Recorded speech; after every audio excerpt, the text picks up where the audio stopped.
This is domestic report on Accolade News. We're starting with a focus on politics. The Independent National Electoral Commission says the number of associations seeking registration as political parties has risen to 171 following the receipt of 19 additional letters of intent. INEC National Commissioner and Chairman of Information and Voters Education, Sam Olumekun, disclosed this in a statement, noting that the updated list has been published on the Commission's platform. He said a review committee had submitted its recommendation for final consideration, while a short list of pre-qualified associations is being finalized. Olumekun urged applicants to avoid repeated changes in names, logos, or leaderships, warning such practices slow down the process, but assured that all applications will be treated with fairness and transparency. Under the Electoral Act 2022, only associations that meet strict criteria, including a national headquarters in Abuja, distinct name and logo, and evidence of national membership will be registered. Still in politics, the Kaduna State Police Command has summoned former Governor Nasir El-Rufai and 6 leaders of the African Democratic Congress for questioning over alleged criminal conspiracy, incitement of public disturbance, mischief, and causing grievous hurt. In a letter signed by Deputy Commissioner of Police, the party's state chairman was directed to ensure the appearance at the State Criminal Investigation Department on September 8, 2025. While details of petition were not disclosed, the police said the invitation was to clarify complaints filed against them as part of ongoing efforts to maintain peace and order in Kaduna.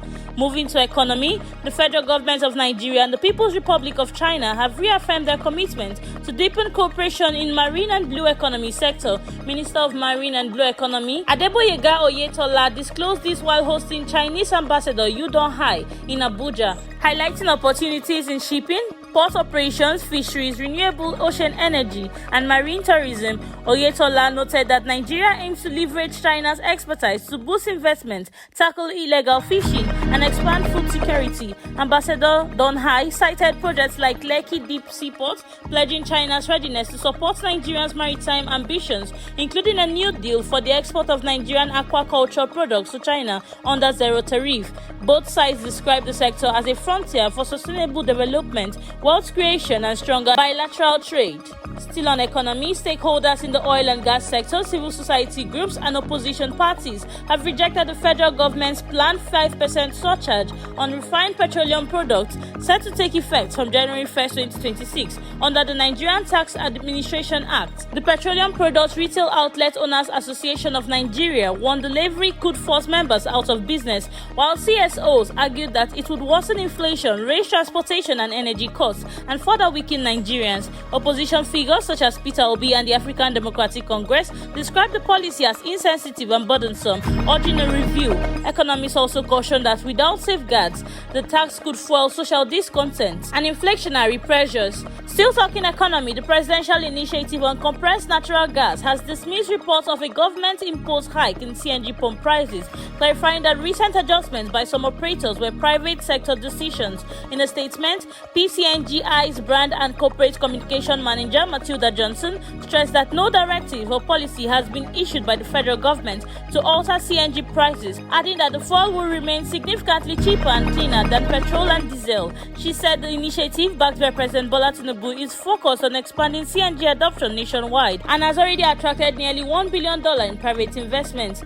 Now in education, the West African Examination Council has directed schools to meet stricter ICT standards, including at least 250 functional laptops with backups, robust servers, uninterrupted power supply, CCTV, and air-conditioned exam halls, as it prepares to fully migrate the West African Senior School Certificate Examination to computer-based testing by 2026.